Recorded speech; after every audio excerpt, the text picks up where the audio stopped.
All right, well, I'll just warm up here a little bit. Welcome to Stories of Victory, 30 Stories in 30 Days, celebrating Recovery Month in the United States of America, September. And it's a pleasure to be one of the many stories of victory we're sharing this month. And to be, I'm very grateful that I am a story of victory, because I have not always been a story of victory, and I'll share a little bit about that as we move on. Let me just kind of disable my chat here so I'm not too distracted. There we go. All right. Well, my name is Jamison Monroe, and I'm coming to you today from Nashville, Tennessee, where I live with my family. And I'm a person in long-term recovery. I've been in recovery since February 1st, 2006. So a little bit of time. And it took me many years to get many years. It took me many days to get many days. And so my story begins early in Houston, Texas, where I was born. And I'm one of 3 children. Grew up in Houston, older sister, younger brother. Parents were married, although that probably wasn't a good thing. And I grew up in a house with a lot of discord, shall we say. Parents didn't really enjoy each other very much. They come to find out, now in my adulthood, that they stayed married for the kids, which is good and bad in many different ways. But nonetheless, we grew up in a nuclear kind of household, I guess, if you will. Grew up, not really wanting for much in terms of, we had everything we needed in the terms of a kind of a material sense. Always had food and shelter, and schooling and things like this was always a given in our house, which very grateful for that. What we didn't have was a whole lot of unconditional love and supports, and very competitive household. My father worked all the time, was not home very often, and so my mother kind of raised us in the day-to-day. When my father was around, it was mostly about athletics and academics, and how we were doing in each of those things. And my dad did coach our basketball team growing up. And so, a lot of the competition in my household was positive in a way that it drove me to succeed in different areas. But it led to a lot of what I know now is kind of conditional attention and conditional love. Whereas if you did well, then you got recognized. But if you did not do so well, there was no balance of that. And there was no kind of unconditional love in my household, at least not to any great degree. I know now, of course, that my parents loved me and they were doing the best that they could with the information and the skills that they had. And like I said, that was the best that they could at the time. And so looking back now, I know that I started to kind of suffer with anxiety and kind of depression, probably in my middle school and early high school days. I excelled in academics as a kid, and didn't even make a B until I got to high school. Didn't make a B until I started drinking. And that quickly became my favorite thing to do. And so when I got to, I didn't use any drugs or alcohol until I was like 14 or 15 years old. And kind of that summer after my 8th grade year going into high school, I remember I went and visited my sister, who was off at college, and got extremely inebriated. And I remember I threw up all night, and looking back on it, it was a terrible experience, but it was one that when I woke up, I couldn't wait to relive again, because I am that person who the first time that I, got inebriated, it felt freeing and wonderful. And like all of my questions had been answered. And, and so that would start me down a path of alcohol and ultimately um, drug abuse, to where, I went from literally being the top of my class, to be getting kicked out of school. The last day of my sophomore year of high school, um, my buddy and I, we left school after first period. We went and bought some beers. As we did back then, for whatever reason, we just drove around and drank. And we borrowed a friend of mine's car and just drove around to drink. And then we went back to campus, and my buddy was vomiting all over the bathrooms, and we were clearly inebriated. Why we went back to school, I have no idea. But that's what 16-year-olds do when they're intoxicated, not so rational things. And so we were ultimately caught, and the school we went to had a fairly strict policy, especially for, they looked at it as we were drinking on campus and things like that. And so we got asked not to come back for our junior year. And so that was the beginning of kind of a fall from grace. My parents were so shocked, they didn't really know what to do. My dad yelled at me a lot. I don't remember for how long, but it went on for a while, which is the way that he handled his anger towards, people and his family, and probably the source of some of my anxiety and depression. And nonetheless, for some reason, no one referred me to counseling, or suggested that maybe alcohol was something that I should take a look at. By that point in time, I was probably drinking most days of the week, at least a few days a week. And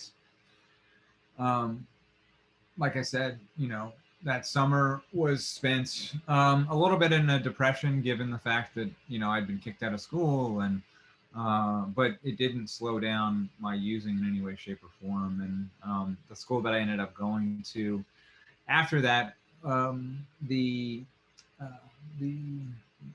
what do you want to call it? The environment was much more of a lackadaisical, kind of less academic, more social, and therefore more partying was accepted and by the community. I don't know necessarily about the administration, but kind of the kids and the families and whatnot there. And so drinking continued, and eventually one day before school, I pulled in the parking lot, and some guys I know were next to me, and they were rolling a joint.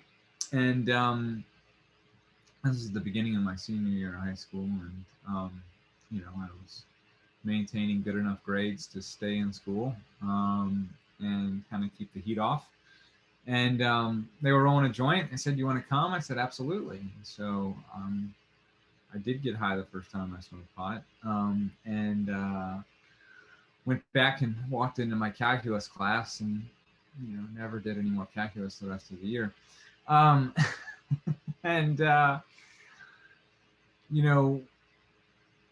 I managed to graduate high school barely, and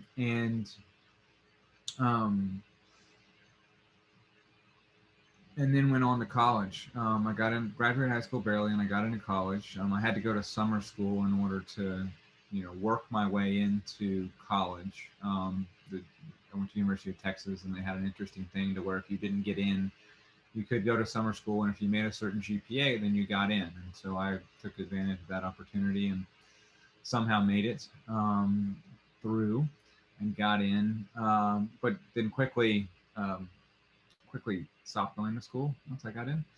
And that's when that summer and kind of that first semester of college, which now, having worked with teenagers for many years in the field of mental health and addictions, realized can be a very kind of turning point in someone's using career. The first time you're totally independent in theory.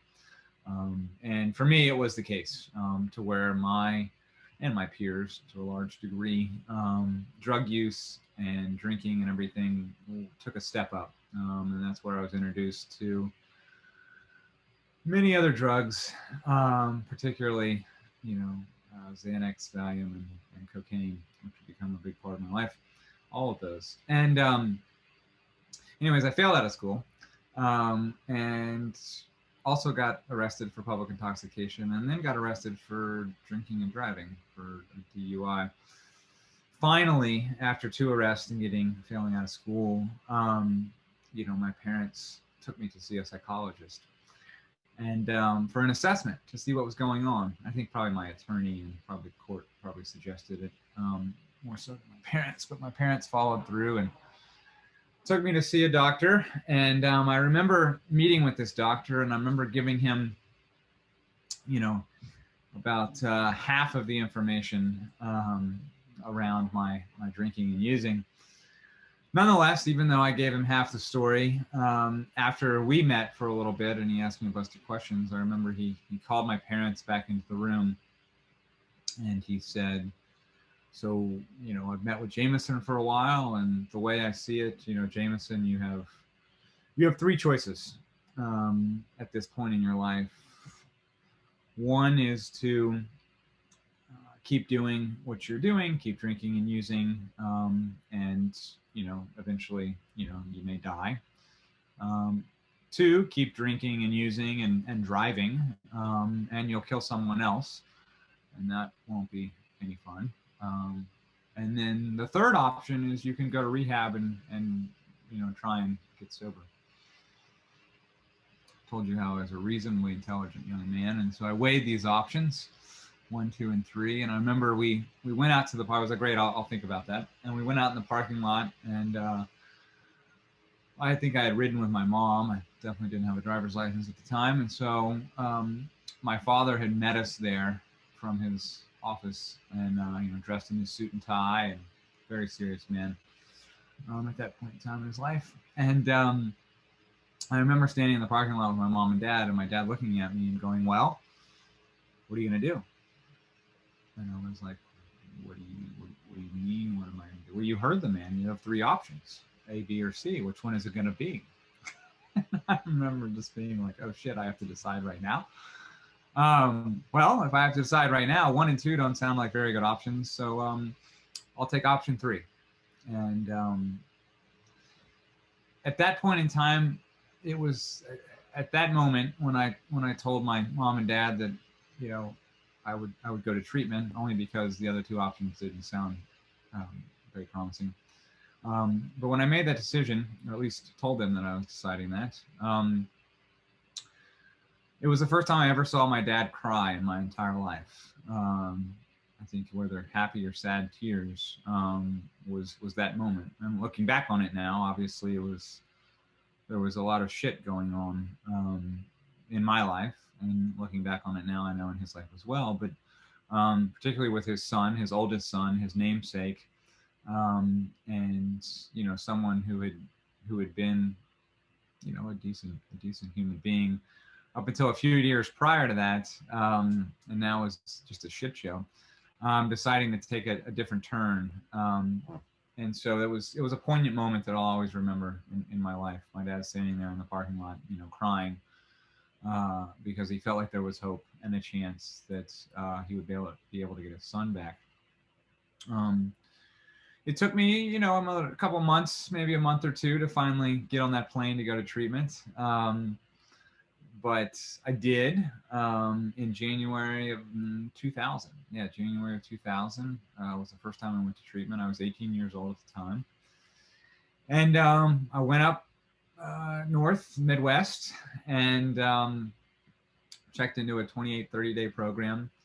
I had the opportunity to celebrate my 19th birthday in rehab. And it was an introduction and a crash course into Alcoholics Anonymous.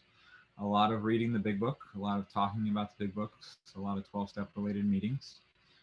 And looking back on it now, unfortunately, there wasn't a lot of focus on my mental health, or trauma, or things like that had occurred in my childhood. And so Anyways, I ended up going on to a extended care kind of sober living for males in Washington State, which was a wonderful experience for me. And I did spend the next 4.5 months of my life drug and alcohol free. I got a job and, went to work every day, well, 5 days a week, and got to hang out with a bunch of dudes my age. And we went hiking and camping and, shared, our feelings and emotions, and made a lot of progress in my life.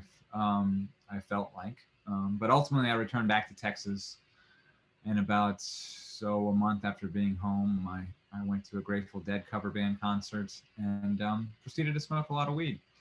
The next night, I bought a 6-pack of beer and got drunk after about one, and I was off to the races again. And I would spend the next almost 5 years of my life in and out of sobriety, in and out of outpatient programs.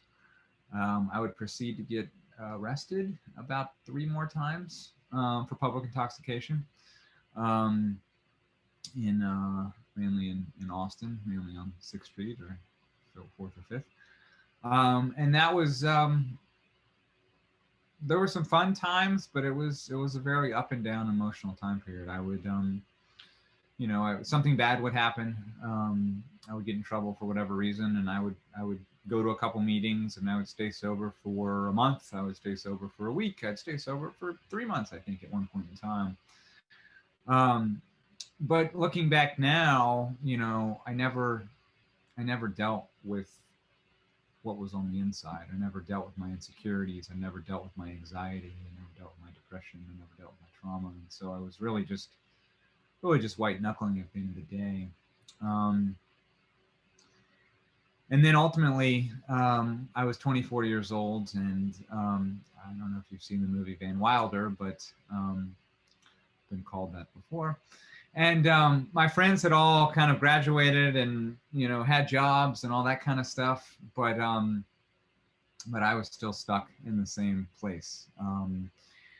And so, fortunately, through the urging of my family, and the opportunity was presented for me to go kind of back into a more long-term treatment program so that I could, hopefully get my life back on track, find recovery, if you will. And so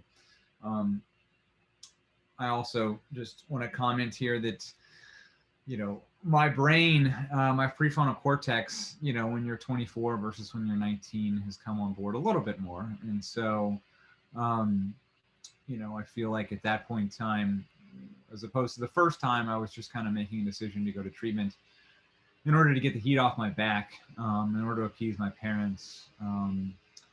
And this time, there wasn't any really heat on my back, other than the fact that I was a loser, and couldn't stay sober, couldn't get my shit together, couldn't keep a job. And so ultimately at 24, I went back to treatment. And this time I said, if I'm going to go to treatment, I'm not going to go to the Midwest in the middle of January. And it was February at the time, February 1st, 2006. I'm going to go to California, like many people do, to get sober. And so I did go out to California, and I got lucky. I ended up in a treatment facility that was very clinical in nature, and I landed with a wonderful therapist, a couple therapists that were phenomenal, but really didn't really want to focus on my using so much as they did my early childhood trauma, my depression and my anxiety, and was introduced to meditation, and began meditating every day, twice a day, 3 times a day, while in treatment. Made some very close friends, actually, still buddies with my roommate, Joey, from that treatment facility. And then ultimately, the 30 days was coming to an end, and I knew going back to Texas was not an option if I wanted to stay sober. And so I got on the internet and I found a sober living facility, and I signed up, and and ultimately moved down to Newport Beach, California, which I'd never been to before, knew nothing about, knew nobody, but landed in a sober living. Luckily, my roommate from treatment ultimately came down there as well. And then I found, well, I remember I was going to like the rehab AA meetings, and my counselor,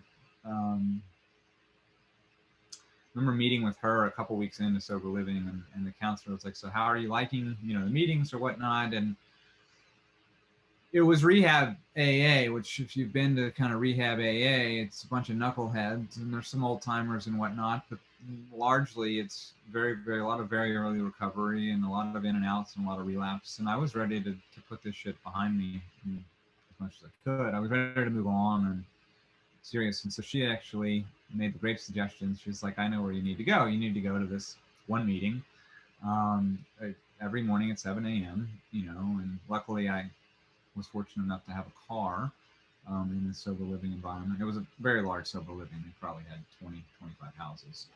And so she said, I didn't tell you this, but you need to go to this meeting every morning. It wasn't on the approved list, but whatever. I ended up going to that meeting, and I ended up going to that meeting every day for 3.5 years. I ended up moving 2 blocks away on the same street that meeting was.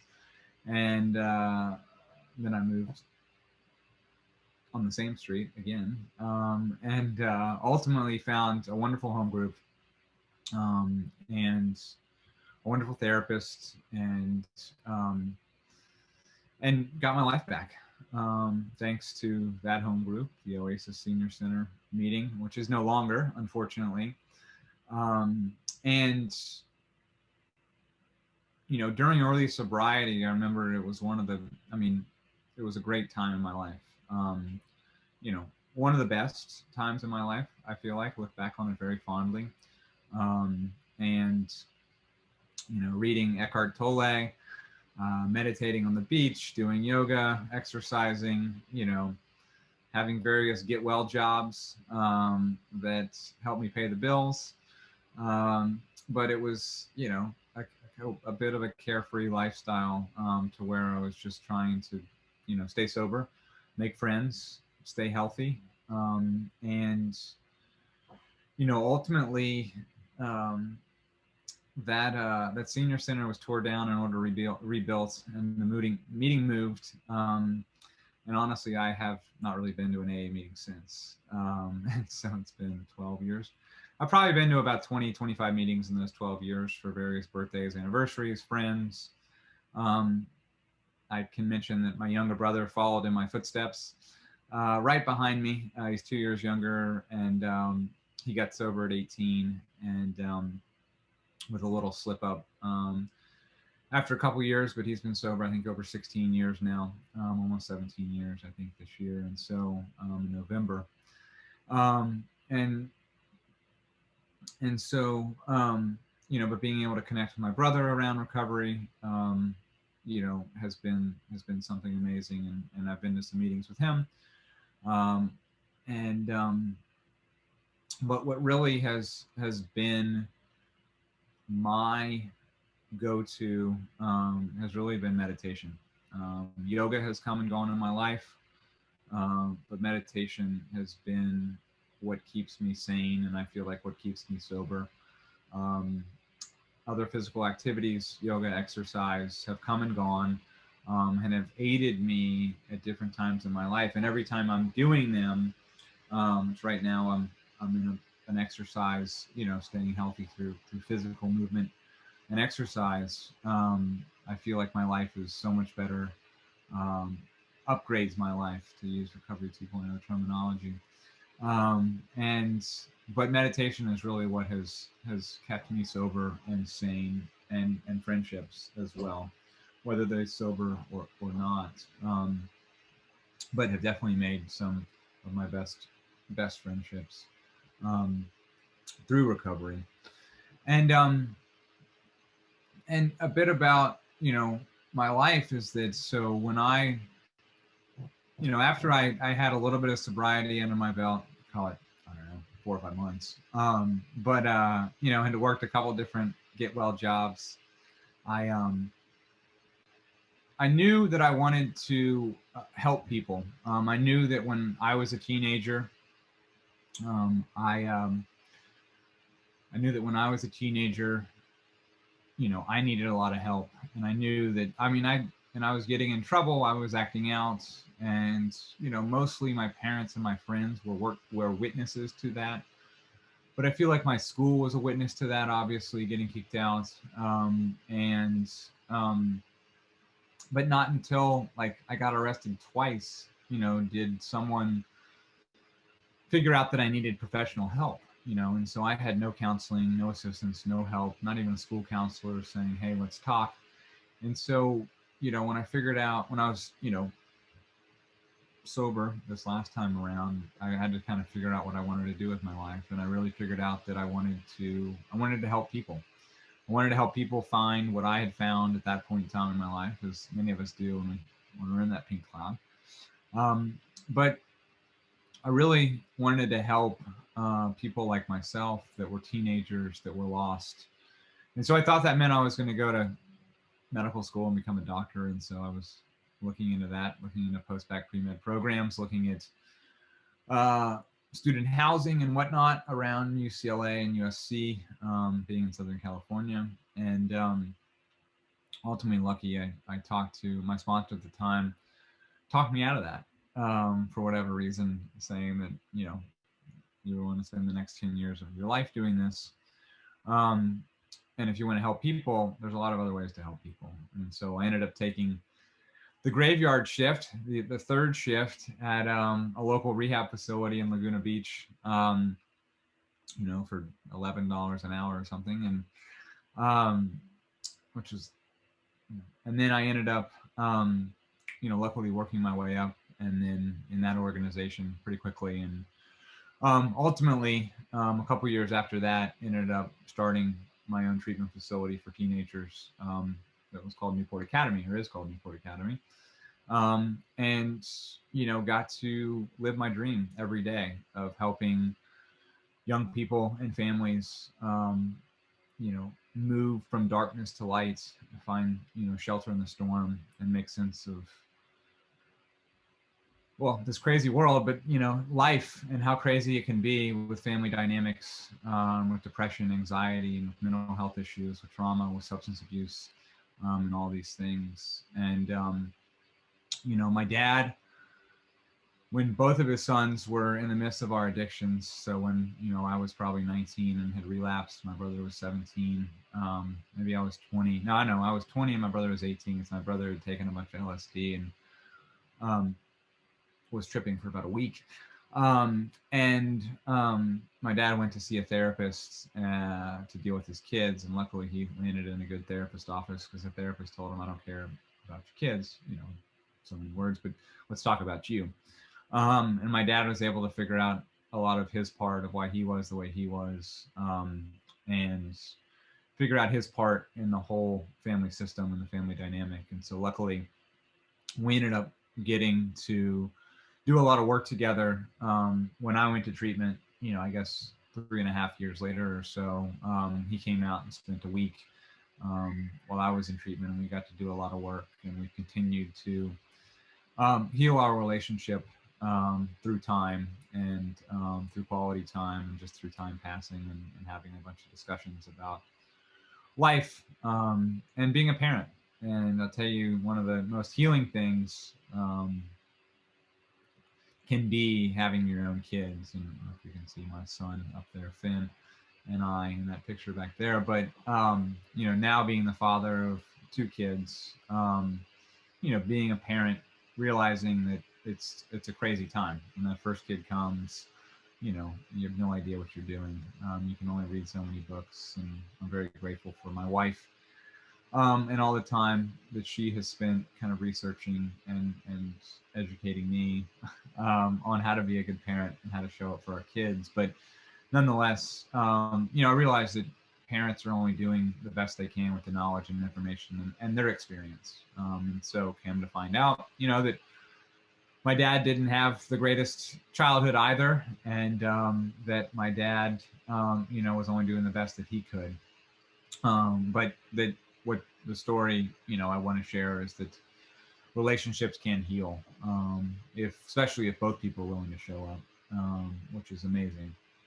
And so I think, with that, I just wanted to share that I'm extremely grateful to Tommy Rosen, and all the work that he does. I'm extremely grateful to the entire Recovery 2.0 platform, the team behind the scenes. I'm grateful to all of the members of Recovery 2.0. I'm grateful, fellow members of Recovery 2.0. I'm a founding lifetime member. And all of the content, people that produce and show up for content, and to all the participants, because, and I know in my own recovery, it's, I do take inspiration from, as I mentioned, the AA was a big foundation early on, and now it's much more kind of yoga, meditation, psychology, and things like that keep me going and keep me wanting to be a better person. And Recovery 2.0 has that content, which is amazing. So, deep gratitude, and thanks to everyone that showed up today to listen to me tell my story. It's been a long time since I've done that. So thank you very much.